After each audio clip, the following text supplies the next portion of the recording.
congratulations on Dune Part 2. And I want to go to you first, Florence, and something that struck me with both of these films. The first film, we first hear Johnny's voice, and it's through her vision, and then we first hear your character's voice. And I think that's really important that the stories are told through these women. Would you touch on that? Yeah, we actually just briefly answered, not a similar question, but it got us thinking. I think what was really wonderful that it started that way is that it's coming from a perspective of someone that is very much in it and within the decision, but doesn't have a clue what's going on. She knows the facts, she knows the history, she knows what's happened, but there's this underlying bubbling uncertainty that you feel in her that then obviously transpires and then the audience can relate with that.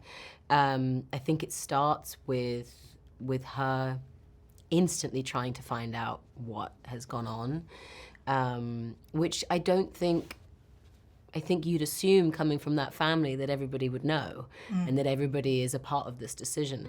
And so seeing this person that is very much a part of what's happened, but without understanding the depth, the decisions, the weight of what's happened because of their name, makes you then sympathize and makes you feel empathy for this person that has no idea just how dark and menacing what has gone on. Right. Thank you very much. And Zendaya, I just asked a question about gender, but also in the same film, I feel as though Johnny and Paul are kind of genderless in the way they relate to each other. They're very balanced, and I wonder if you would talk about that parity between them. Yeah, I think, for them, I think, especially for her, and the world that she comes from, I think that there's quite literally a line where she says, we are equal here, and we fight alongside each other, and I think for her, it's also kind of saying like you have to earn your way into this, and this is a family, and this is my home, and you have to earn my respect just like anybody else would. And so I think they do see each other. And she sees him for literally just him, because the prophecy means nothing to her. In fact, she hates it, right? And in many ways, it makes it more difficult for her to even open up to the idea of love towards him. And I think in many ways, for that love story to feel real and feel honest, we had to earn it, right? We had to earn it, not just as the characters, but I think as filmmakers, and Denny had to figure out a way to earn it, and we as his actors had to figure out a way to earn it in these moments that we had, because it's earned. Yeah, which is great, and such a great payoff because the fans want it so badly. Yeah.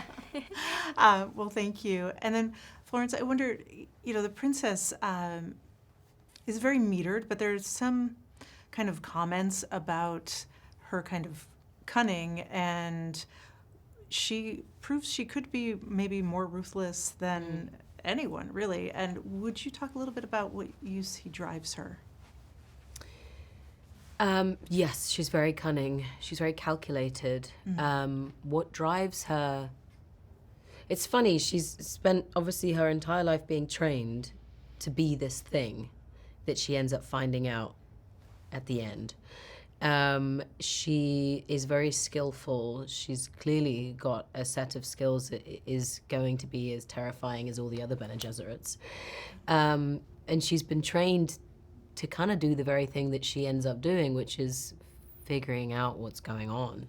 So what drives her, I think trying to do right by her father. I think her father, there's a great dynamic between them where he's obviously creating this fantastic child, like this child that can maybe be as smart as him one day and can maybe be a leader like him one day.